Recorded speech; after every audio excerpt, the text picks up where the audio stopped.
गलिया के गलिया के गोरे गलिया के गलिया के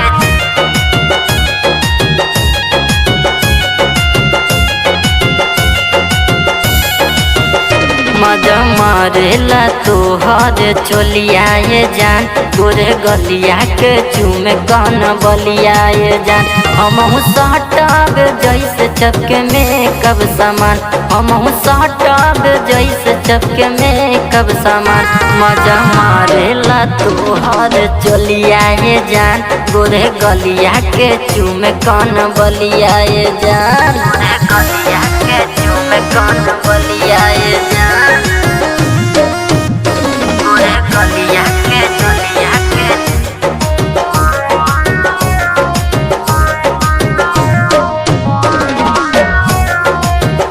मोर जवानी के अज्ञान तोहसे बुझी भैया दे तोड़ पहर नाही घर में घुसी प्लीज मान जाओ ना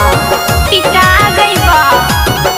मोर जवानी के अज्ञान तोहसे बुझी भैया दे तोड़ पहर नाही घर में घुसी बिन मिले न याद जायु बहरा तोरी रूप ऐसन देखी तक हूँ ना छोड़ी देहब ठंडाई गर्मी बात ला न मान मजा मारेला तोहर चोलिया ये जान गोरे गलिया के चूमे कौन बलिया ये जान मजा मारेला तोहर चोलिया ये जान गोरे गलिया के चूमे कौन बलिया ये जान गलिया के गलिया के गोरे गलिया के गलिया के कौन बलिया ये जान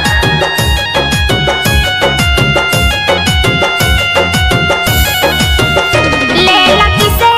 गुदू चाल जाए सोना मिथुन बाबू गुस्सा हो के जुदा ना होना बिना मिले न जाए बुझाई देखा बात मान जा